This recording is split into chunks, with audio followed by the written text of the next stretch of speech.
Assalamualaikum warahmatullahi wabarakatuh.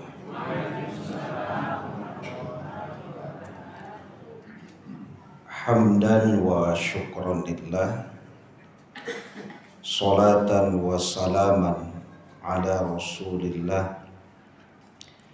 Ashhadu an la ilaha illallah wahdahu la syarikalah, wa ashhadu anna Muhammadan abduhu wa rasuluh la nabiyya ba'dah.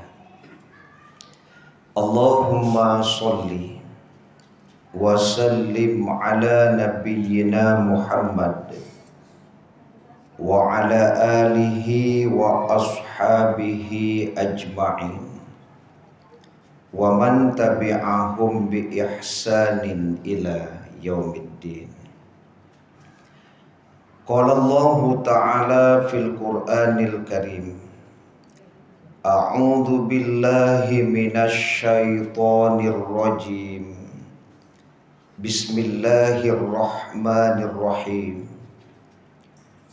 Wal 'ashr innal insana lafi khusrin illa alladziina amanu wa 'amilus sholihat wa tawasaw bil haqq wa tawasaw bis sabr. Demi masa sesungguhnya manusia dalam kerugian, kecuali orang yang beriman dan beramal soleh dan saling berwasiat dalam kebenaran serta saling berwasiat dalam kesabaran. Surat Al-Asr. Ketua Buya Haji Erizal Ilyas yang saya hormati, pengurus dan Bapak Ibu jamaah maghrib yang dirahmati Allah. Alhamdulillah, puji syukur kehadirat Allah Subhanahu wa Ta'ala atas limpahan taufik dan hidayah Allah. Kita baru saja mendirikan sholat maghrib berjamaah. Kemudian salawat dan salam kepada Nabi kita Muhammad sallallahu alaihi wasallam, keluarga beliau, sahabat beliau, pengikut-pengikut beliau yang mengikuti beliau dengan ihsan sampai hari kemudian. Semoga kelak di hari kiamat kita mendapatkan syafaat dari Rasulullah sallallahu alaihi wasallam. Amin ya rabbal alamin. Bapak Ibu jamaah yang dirahmati Allah, malam ini kita akan membahas hadis Rasulullah sallallahu alaihi wasallam yang diriwayatkan Imam Bukhari dan Muslim tentang halawatul iman, manisnya iman. Rupanya Bapak Ibu, iman ini bisa kita rasakan manisnya itu. Yum manis kan. Berarti lawan manis pahit gitu. Jadi kalau ciri-ciri ini tidak ada dalam diri kita, berarti imannya pahit. Tapi kalau ada yang tiga ini berarti manis, kan itu. Halawatul iman. Hadis ini sangat populer, ya, sering dibahas oleh para mubalik, asatid gitu. Salasun man kunna fihi wajada halawatal iman, kan gitu. Jadi ada tiga. Apabila yang tiga ini ada pada diri seseorang, maka dia akan merasakan manisnya iman itu. Salasun man kunna fihi wajada halawatal iman. Yang pertama itu adalah ayyakunallah wa rasuluhu ahabba ilaih mimma siwahuma. Jadi Allah dan Rasulnya itu lebih dicintainya dari selain keduanya. Jadi kalau berbicara cinta itu ya Allah dan Rasul. yang lain itu kecil, kan itu. Itu menunjukkan manisnya iman. Yang kedua adalah ayyuhibbal mar'a li akhihi ma yuhibbuhu illa lillah. Jadi tanda kedua manisnya iman itu Bapak Ibu, ketika seseorang mencintai saudaranya, tidaklah dia mencintainya kecuali karena Allah. Ya, itu juga menunjukkan manisnya iman. Ya, jadi tidak ada kepentingan duniawi di dalamnya. Yang boleh jadi hari ini pertemanan itu bukan karena Allah, Pak, tapi karena kepentingan duniawi. Ya.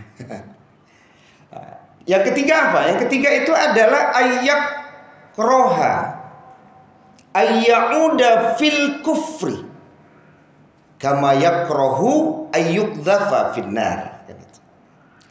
Dia membenci untuk kembali kepada kekufuran, ya, sebagaimana dia benci Allah melemparkannya nanti ke dalam neraka. Itu yang ketiga.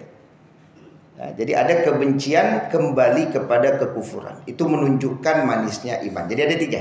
Ini yang akan kita bahas malam hari ini Bapak Ibu jamaah dirahmati Allah. Semoga tanda-tanda manisnya iman itu ada dalam kehidupan kita. Amin. Yang pertama adalah ayyakunallahu wa rasuluhu ahabba ilaihi mimma siwahuma. Jadi Allah dan Rasulnya itu lebih dicintai daripada selain keduanya. Kita jadi ingat Bapak Ibu, sekarang kan bulan Muharram ini belum habis ya Bu ya, di penghujung lah. Tahun kita tahun baru 1446 Hijriah. Ya. Jadi kalau berganti tahun, usia bertambah, jatah hidup kan berkurang. Ini sedikit menambahkan Bapak Ibu, karena dalam kajian yang saya sampaikan bahwa penanggalan Hijriah itu memberitahukan kepada kita Bapak Ibu bahwa kita tidak semudah yang kita duga, kan itu. Seperti saya umpamanya ditanya orang, Ustadz berapa umur? 46. Tapi itu hitungan Masehi itu. Kalau hitungan umur di sisi Allah, At-Taubah 36, hitungannya bukan Januari Februari, Pak. Muharram, Syafar, Rabiul Awal sampai habis. Itu hitungan juga At-Taubah 36. Sehingga kalau umur saya di sisi Allah bukan 46, Pak, 48. Jadi kalau ibu hari ini berkata 60, sebenarnya di sisi Allah umur ibu itu 62. 62, Pak. Jadi pemudomu tuh. Ya kalau berbicara mati itu Pak, hitung-hitungannya kan di sisi Allah, bukan hitung-hitungan Masehi itu Pak. Bukan. Kan? Lihat nanti At-Taubah 36 itu kan. Ya. Jadi kalau umpamanya ibu ditetapkan Allah mati 63 umur ibu, matinya di 63. Sekarang sudah 61, nah itu menghitung hari ibu. Menghitung hari lama Pak. Karena 63 ketetapan Allah itu berdasarkan Muharram, Syafar, Rabiul Awal, Pak. Bukan Januari, Februari, Maret, Pak. Bukan. Ya. Maka itu dengan penanggalan Hijriah ini kita diingatkan lagi, Pak. Kita tidak semudah yang kita duga itu, Pak. Jadi kalau bahasa Mampu tadi sampai puluhan, nah mampu tak sampai puluhan, sampai 8. Makanya besok kalau ibu ditanya orang, berapa umur ibu? Jangan 60 lagi jawaban ibu, 62. Matuh Ustaz, Bapak gaik semua bohong aja. Berapa Bapak? Ya kan 57 kan gitu, 59 kan itu. Ya saya ya, karena bahasa memperkecil umur ini kan memang ada dulu ya. Ini sedikit membahas di kajian-kajian yang sering saya ulang. Karena ada juga Bapak Ibu yang sebenarnya dulu umurnya memang dipakai T. Aduh tuh, entah apa penyebabnya Pak. Kawan-kawannya lah pensiun sudah. Beliau kerajuan. Pensiun sudah. Kerajuan. Pak kok bisa Pak masih kerajuan, kawan apa lah pensiun? Ambonya pakai T digaya dosa. Dipakai T. Ya. Sehingga saya mencontohkan kan ada kemarin di Jambi itu Bu ya. Guru TK, ini sedikit mengulang saja kan. Di TK, guru TK di Jambi itu wajib mengembalikan uang 75 juta itu. Gara-gara hanya masalah pensiun atau tidaknya dia di usia 58 kan. Tapi tetap ngajar sampai usia 60. Tiba-tiba datang surat ke rumah, Pak wajib mengganti 75 juta. Pak lu enggak kata manuang guru tuh Pak, guru TK ya. Maka dicari ganti aja. Pak dia yang lainnya. Tapi alhamdulillah atas kebijakan pemerintah Pak, enggak mengganti beliau. Alhamdulillah. Karena kan selama 2 tahun dari 58 ke 60 beliau tetap ngajar, bukan enggak ngajar Pak, ngajar. Gaji tetap masuk. Ada perbedaan perhitungan 2 tahun. Makanya mau tanya, kalau apa nanu mau dipakai kawan lah pensiun apa masih kerajo itu status gaji apa wah kira-kira. Balik lo menjawab. Itu ya. Kan itu. Jawabnya kan ke situ, padahal kan kerajo. Cuman mungkin maksud orang tua kita dulu memperkecil umur itu sebenarnya kan banyak faktor. Bukan kok dipakai umur boleh besok kalau nyu masuk PNS lamu pensiunnya enggak ada tuh. Awak selalu tentu PNS lah kan itu ya. Mungkin ada penyebab lain. Salah satunya ada seorang ibu bilang begini, abang ambo dulu Ustaz. Nyo pemalih masuk sekolah. Kawannya naik kelas harusnya tinggal saja. Akhirnya nyo tinggal jo anak-anak yang umurnya di bawah nyo. Daripada malunya tibo kayak sekolah Pak. Pakai T umur ambo tuh saja. Malunya di kawannya gitu. Oh rupanya itu salah satu penyebabnya dipakai T umur kubu ya. Mungkin itu salah satu. Jadi kalau umpamanya kawan lah pensiun, ibu alunjo pensiun masih menerima gaji, apa banyak sedekah? Banyak sedekah, bertobat kepada Allah. Semoga ini bukan syubhat gitu ya. Semoga halal dan baik kan begitu Pak. Baik, ini sedikit saja Bapak. Nah, jadi jamaah yang dirahmati Allah Subhanahu wa taala. Kalaulah bukan karena manisnya iman, sulit bagi sahabat Pak untuk menjalankan perintah Allah dan Rasulnya, hijrah dari Mekah ke Madinah. Sulit Pak.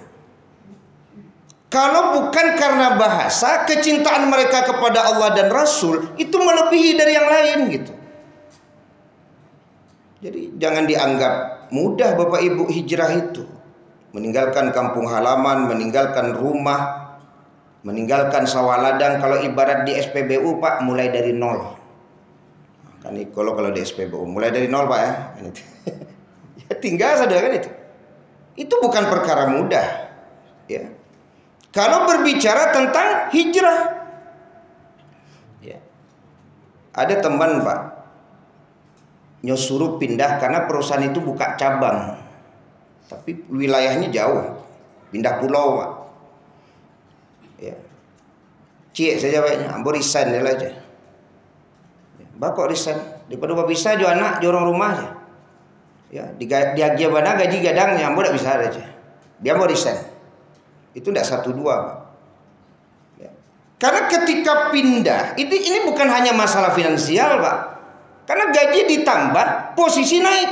Cuman persoalannya kan harus meninggalkan anak, meninggalkan istri Pak, meninggalkan rumah, meninggalkan tempat kelahiran kan itu. Dan itu bukan persoalan mudah itu. Kan balik lagi masalah hati tadi itu Pak. Makanya menyuruh orang pindah ke IKN itu tidak gampang Pak. Ke IKN. Berpikir orang pindah ke IKN Pak. Ini bukan hanya masalah infrastruktur yang belum beres di IKN Pak. Kan sedang sedang digenjot supaya selesai. Ini bukan hanya masalah infrastruktur, tapi masalah hati Bapak Ibu. Jakarta kota metropolitan ketinggalan Pak. Jalanlah mulus tuh, hiburan banyak. Sampai tinggal saya lantai 3 lantai sampai. Habis itu tiba di KN cek rumah bersama-sama Pak. Ya kan itu salah satunya kan. Jadi tidak gampang membuat orang pindah itu tidak gampang. Ya. Sekali lagi masalah apa? Masalah hati gitu. Nah, supaya ibu bisa membayangkan ya, sahabat Nabi pindah dari Mekah ke Madinah itu Pak. Itu bukan persoalan gampang. Karena kan ada beberapa sahabat yang tidak mau pindah Pak. Habislah kembali ke agama yang lama. Daripada pindah. Ada lo tabayang Pak, Madinah ko model aku ya Yasrib ko jauh lo perjalanan kini jadilah ada pesawat Pak, ada bus dulu tabayang Pak. Tanggung berat itu Pak, luar biasa. Kalau bukan karena kecintaan kepada Allah dan Rasul yang melebihi Pak dari yang lain, sulit sahabat untuk bisa hijrah dari Mekah ke Madinah, sulit Bu. Ya berat. Ya makanya kalau pergantian apa ini namanya sekolah ya, saya pernah juga singgung dulu Bapak Ibu. Ya, anak masuk pesantren itu kan termasuk hijrah itu, ya kan? Hijrah dari rumah ke pesantren Pak. Itu bukan persoalan mudah itu Bapak Ibu. Ya, bukan berarti deh ya hebat anaknya ya. Namuh bapisah juga kayaknya. Atanyo kan anak tuh kok namanya bapisah kayak. Ya. Hebat ya ibunya ya. Oh, namuh anaknya masuk pesantren, atanyo kagaknya kudak barik kayak itu. Tapi kan ada bahasa bahwa orang tua itu ingin anaknya jadi anak soleh Pak. Ingin anak itu menjadi anak yang berbakti, ingin anak itu menjadi anak yang memahami ilmu agama Pak. Maka diserahkan ke pesantren. Kalau bukan karena cinta kepada Allah dan Rasul Pak, malu namuh gaik dipisah juga anak Pak. Nggak mau Pak. Kalau bukan karena apa? Cinta kepada Allah dan Rasul Pak. Jadi walaupun memang beberapa hari ini atau belakangan ada informasi-informasi tidak sedap tentang pesantren Pak. Semoga pesantren-pesantren yang lain berbenah diri. Berbenah ya. Karena memang ya berita ini menakutkan orang tua jadinya untuk memasukkan anak ke pesantren. Tapi yakinlah pesantren tetap menjadi tempat terbaik untuk mendidik anak-anak. Tetap ya. Mudah-mudahan pesantren yang lain berbenah supaya ini tidak terjadi lagi. Kan itu. Ya. Jadi Bapak Ibu jamaah dirahmati Allah Subhanahu wa taala, itu bukan persoalan mudah gitu. Melepas anak. Tetangga saya Bapak Ibu kemarin mengantarkan anaknya ke Payakumbuh ya. Kalau tami SD salai musul entah pusila. Tami SD ya kan. Pindah lalu. Jadi sampai di Payakumbuh, itu lah masuk anak ke pesantren Pak. Itu pulang ke Padang lah. Cek orang rumah hamba di Ustaz, awak malam kini lalu di Payakumbuh di hotel. Mengalah lo di Payakumbuh, acak lah pulang awak ke Padang. Indah pokoknya awak samu lalu juana. Lain lo ibu-ibu Jadi anaknya di pesantren lalu di asrama Pak. Hanya di hotel, tapi ya kecik ibu tuh pokoknya malam kini bang awak samu lalu juana di Payakumbuh wah. Anak di pesantren awak di hotel undi. Ya luar biasa. Yo itu balai Ustaz lalu kami di Payakumbuh itu aja ya balik caranya memang induknya dari sana Pak. Ini masalah hati tadi kan ya lah halo kan itu artinya memang tidak gampang Pak ya, persoalan hijrah itu tidak gampang karena masalah hati gitu. Ada pula teman saya bilang padahal anaknya cuma di Arisalah nih Pak, kan dak kayak lubumin turun ya Pak. Arisalah turun lah. Cuma nambah cale Ustaz pas anak kok masuk ke asrama ambola mencalik kurang rumah kula sabak aja ya sabak tinggal menunggu semua aja itu ambola mau calik aja kira iya mah masuk anak ke pesantren Pak, masuk induk koto start dari masuk tuh Pak sampai ke rumah ndak ada keluar sudah. Wah iya Pak ya ibu-ibu koyo bare Pak. Makanya dulu Bu ya, orang gaib padusi ke pesantren pas adik tuh yang nomor 3 kan, Manangi kayak itu akhir adik tuh. Ama kalau ke Manangi cuma aja. Habis itu saya seperti boleh aja. Ya kalau mencari gaib Manangi itu anak lah Manangi loh Pak, lah susah loh kan. Ini beratnya hijrah itu. Nah ini membayangkan saja gitu. Nah jadi jemaah yang dirahmati Allah Subhanahu wa taala, ini berbicara tentang manisnya iman. Dan memang terasa Bapak Ibu. Baraso kerinduan awak kana tiap hari basobok, jo sekali 3 bulan basobok. Oh beda itu Pak. Kalau tiap hari basobok, kan berang itu mah. Ya kan? Tapi kalau sekali 3 bulan basobok Pak onde. Talambe sekali capek lah je nah. Wah, teraga mencari kan. Rasa rindu itu buah dari manisnya iman itu. Buah dari manisnya iman itu. Kerinduan itu karena Allah. Ya. Jadi Bapak Ibu jamaah dirahmati Allah Subhanahu wa taala, jadi manisnya iman itu ditandai ketika seseorang mencintai Allah dan Rasul melebihi dari selainnya gitu. Ada sebuah hadis Nabi Bapak Ibu yang diriwayatkan Imam Al-Bukhari.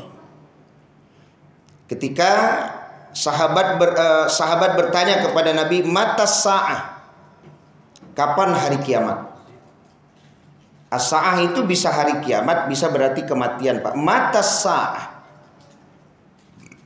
Tapi Nabi tidak menjawab kapan hari kiamat, karena Nabi sendiri kan tidak tahu, Pak.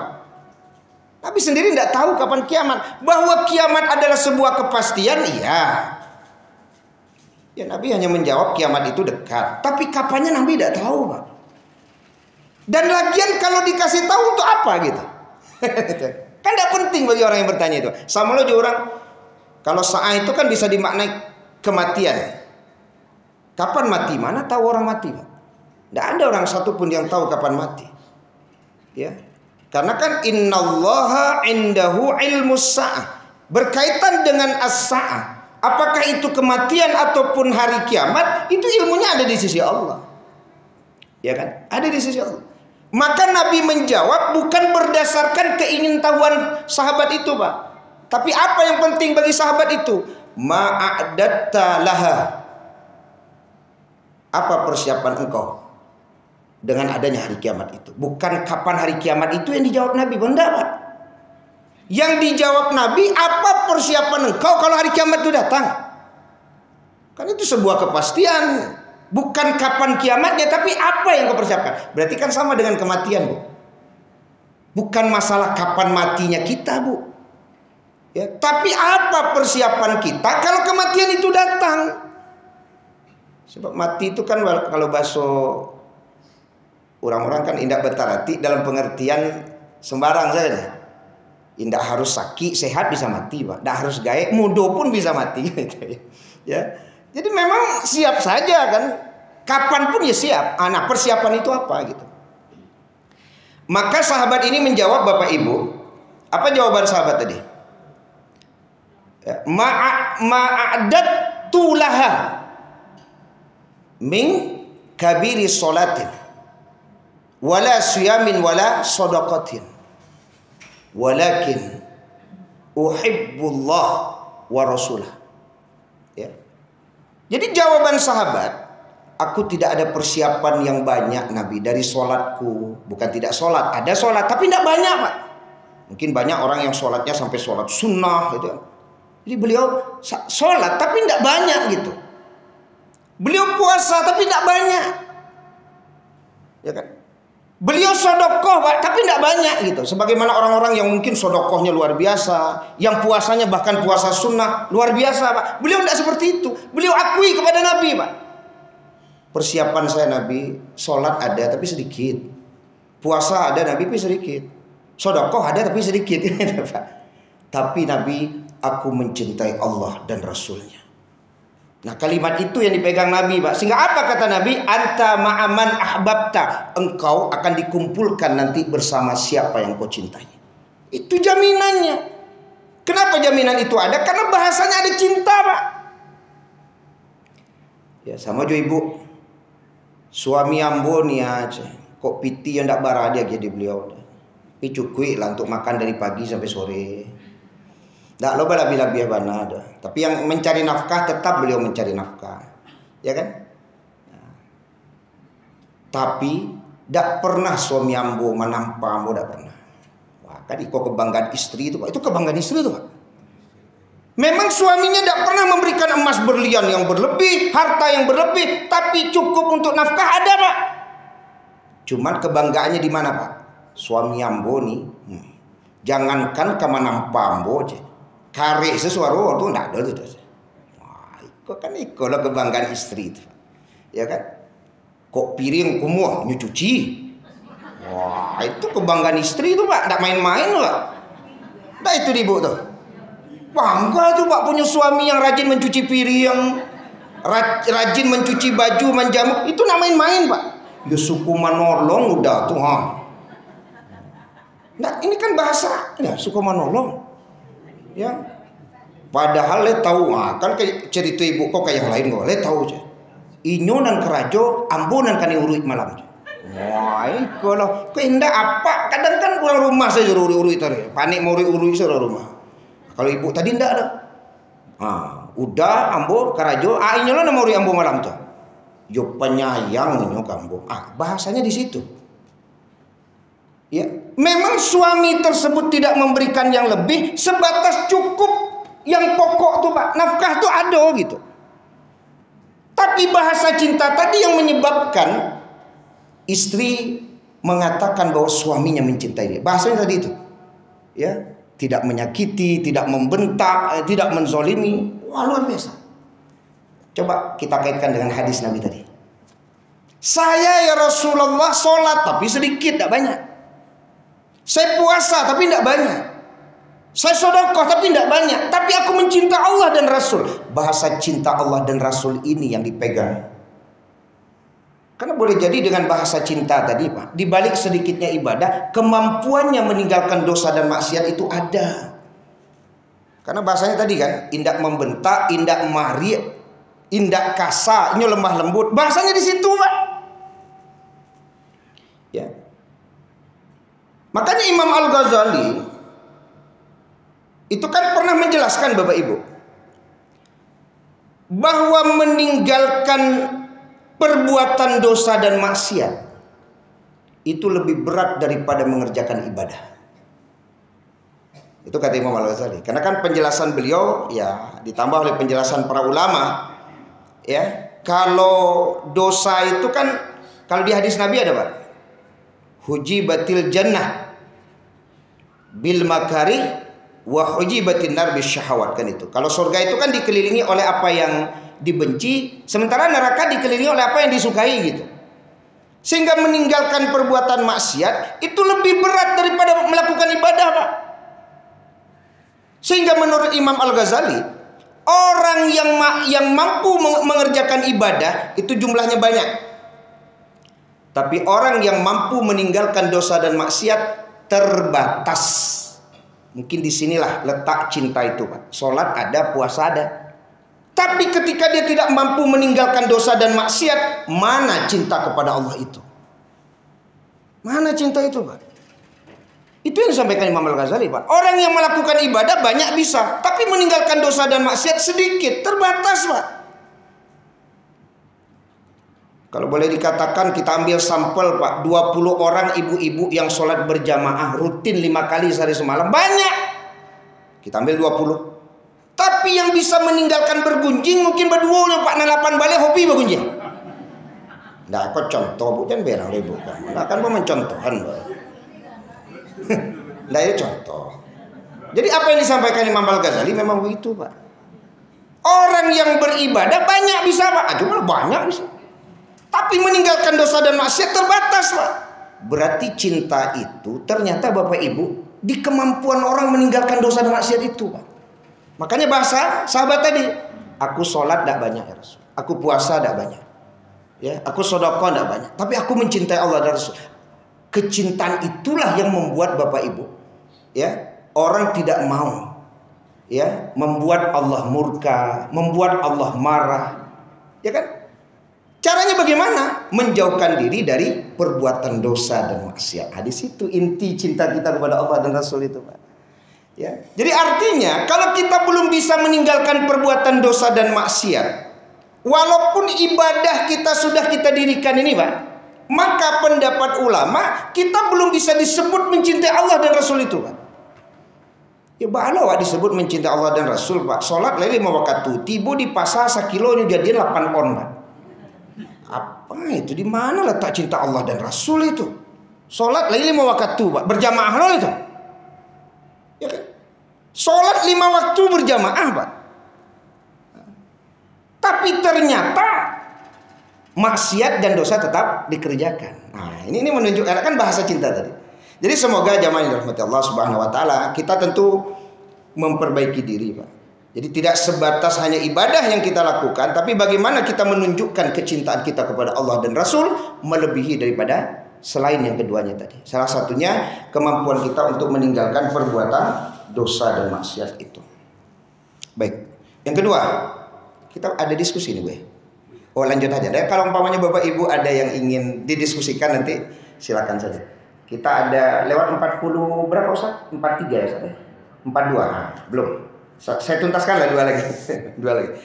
Nah, yang kedua, wa ayyuhibbal mar'a li akhihi, ya, la yuhibbuhu illa lillah.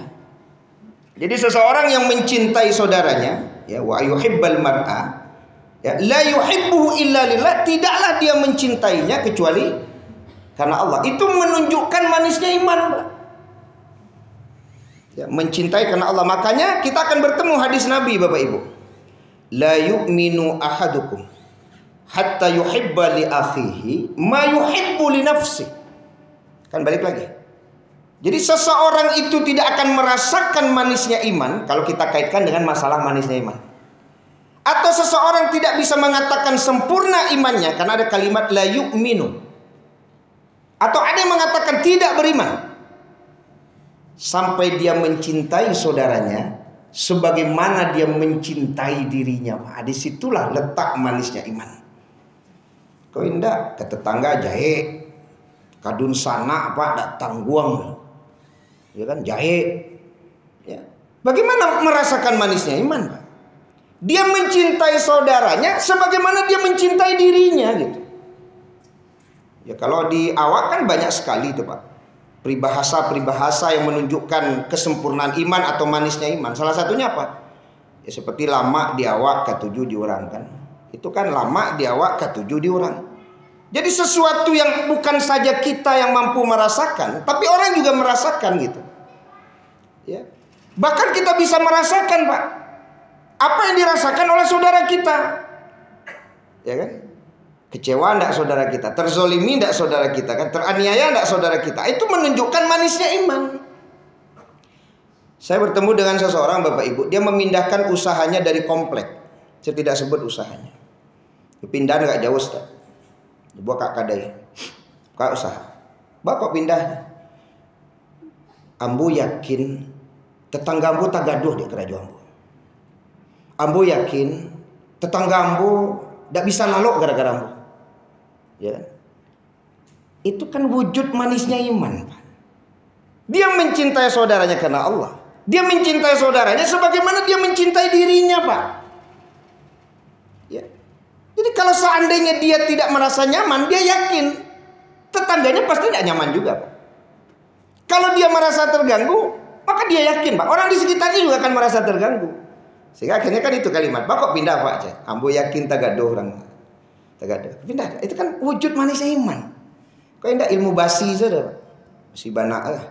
Masih banak, masih pakak. Kan itu kicau orang-orang awak dulu kan. Artinya enggak peduli, Pak.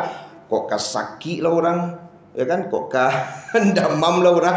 Nah, itu enggak urusan ambo doh. Yang jale urusan ambo cik kok kan itu. Bagaimana menyatakan manisnya iman ada di situ. Jadi manisnya iman itu, Bapak Ibu, balik lagi. Dia mencintai saudaranya sebagaimana dia mencintai dirinya sendiri. Bagaimana orang akan menzalimi saudaranya? Karena dibawakan ke diri, Pak. Maka mungkin nyujaya ke orang, Pak. Karena nyala-nyala rason dulu, Pak. Kaliko nanambo pabue pasti tasingguang orang, Pak. Kaliko nanambo kerajaan pasti tagado orang. Kaliko nanambo pabue pasti berang dun sana. Itu menunjukkan manisnya iman. Di situ manisnya iman itu, ya. Nah, semoga manis iman itu ada pada kita. Ya. Jadi kalau umpamanya hari ini kita tidak peduli dengan bahasa apakah orang tersakiti, terzolimi, terganggu, berarti belum dapat kita manisnya iman itu. Belum. Ya. Itu yang kedua. Kemudian yang terakhir, yang ketiga, Bapak Ibu. Yang ketiga adalah wa ayakraha ayyauda fil kufri kama yakrahu ayyuqdhafa finnar gitu. Tanda manisnya iman seseorang itu ketika dia membenci untuk kembali kepada kekufuran, Pak. Sebagaimana dia membenci, Allah melemparkannya ke dalam neraka. Jadi ini bahasanya istiqomah namanya. Keistiqomahan. Jadi ketika ada teman, Pak, dia tinggalkan pekerjaan lamanya karena sudah dia pelajari pendapat-pendapat ulama dan sebagainya, tinggalkan kerajaan, Pak. Ya, kemudian dia buka usaha kecil-kecilan. Memang kalau bahasa kawan jatuh, kawan lo jatuh, Pak. Jatuh dalam pengertian dari biasa bapunyo jadi ndak sakete punyo itu. Dari biasa dapet per bulan gadang, Pak, ini sakete. Ya. Tapi untung saja istrinya mendukung, Pak. Istrinya mendukung. Ya kan? Tapi kalau dapet istri yang ndak mendukung tuh enggak ada. Kok model iko udah enggak usah aja lapis yang boleh. Tapi istrinya mendukung. Jadi bahasa-bahasa orang yang ada di sekeliling, Pak, boleh jadi keluarga-keluarganya ya yang menilai keputusan orang ini, Pak, yang boleh jadi membuat dia goyang untuk bisa jadi kembali lagi ke pekerjaan lamanya gitu. Tapi apa namanya kalau bukan manisnya iman, Pak? Teguh pendirian dia, Pak. Kok kayak boh heboh lah dun sana, kok kayak boh ya, yang jale ambo karena meninggalkan sesuatu yang dalam penilaian dia itu, Pak, itu dimurkai oleh Allah. Selesai. Kok kebalik lo balik apa itu menunjukkan tak dapat manisnya iman itu. Justru kata beliau disiko terasu manis iman itu, Ustaz. Mungkin ambo dapat tak sebanyak dulu, tapi tenang jiwa ambo, Ustaz. Tenang gitu. Jale yang kamu agi karena istri itu jale gitu. Itu manisnya iman gitu. Ya. Ini zaman dirahmati Allah Subhanahu wa taala, ini bahasa kembali kepada kekufuran. Sama lah umpamanya ada seorang perempuan yang kemudian pakai hijab gitu, nak. Pakai hijab berubah dia. Kemudian ada pula kalimat-kalimat mengacau pek bana pakai hijab kan itu dulu ya. Kok payah dapat kerajo, payah dapat suaminya itu. Nah, sekali sudah berubah, pantang untuk kembali lagi kepada kekufuran. Itu menunjukkan manisnya iman itu. Di situ manisnya iman. Karena kan ketika dia mampu meninggalkan perbuatan-perbuatan dosa, ya kekufuran tadi itu, kan hatinya damai, tentram kan, jiwanya tenang kan begitu.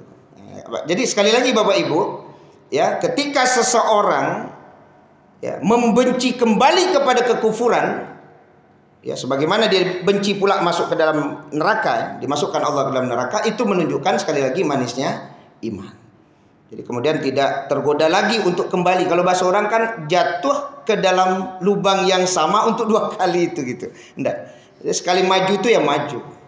Ya, di situ letak manisnya iman itu. Ya, ketika dia mampu meninggalkan kekufuran. Nah, jadi Bapak Ibu jamaah dirahmati Allah Subhanahu wa taala, memang berat hari ini, Pak. Ya, karena kekufuran itu terkadang memberikan nilai duniawi yang tinggi, Pak. Ya kan? Iya. Kadang-kadang hari ini Bapak Ibu bukan apa-apa. Justru kejujuran itu dianggap aneh hari ini, Pak. Ya, ada 10 orang kerajo, jujur seorang itu aneh, Pak. Ya. Nilai-nilai kejujuran. Ketika ada orang ingin berubah, Pak, meninggalkan kekufuran itu, justru hari ini boleh jadi dianggap aneh dia itu. Ya. Padahal di situ sekali lagi letak manisnya iman itu. Sementara orang masih saja berketerusan dalam perbuatan dosa dan maksiat, berketerusan dalam kekufuran itu gitu. Nah, inilah salah satu kalau ada ulama berpendapat yang menyulitkan orang untuk hijrah, meninggalkan kekufuran itu, salah satunya apa?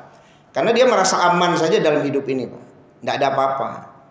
Ya, kalau kawan kau kan tidak, Pak. Berbuat zalim saja orang berbuat kekufuran, Pak, lah balanggau tuh. Ya kan, patah kaki. Nah, kok model iko yo berubah, berubah. Ya, punya kadai, Pak, tabaka kadai. Karena zakat tidak pernah bayar contoh. Nah, besok berubah, dibayar zakat lah. Jadi ada perubahan dia, Pak. Yang sulit membuat orang berubah itu kan model itu, Pak. Lah acok menzalimi orang, Pak. Lah kan disumpahi lo oleh orang sekampung, Pak. Ada patah-patah ya kaki. Ya, sekampung menyumpahi, Pak. Ada juga patah-patah kaki. Anan model itu susah berubah kan itu mungkin. Ya. Sudah pilih, ya kan, membayar zakat dan namu Pak, anan kadai kok tambah banyak isi. Ya, tambah banyak nan belanjo, Pak. Tambah hebat kadai. Anan model itu yang susah berubah tuh kecil ulama, Pak.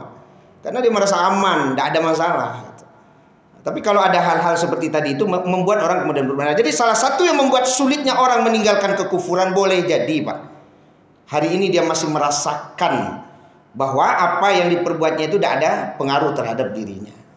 Ya, tapi hati-hati juga ada yang namanya adalah istidraj. Jadi seseorang sebenarnya jatuh dalam ya dalam dosa ya, jatuh dalam dosa, memperdalam lubang kebinasaan seseorang namanya istidraj itu. Tertipu lah namanya, tertipu dengan kehidupan dunia. Seolah-olah Allah menyayangi dia gitu. Maka mudah-mudahan Bapak Ibu jamaah dirahmati Allah Subhanahu wa taala pahami ya. Sekali lagi, ketika seseorang berhenti menuntut ilmu, maka berhenti pula untuk hijrah.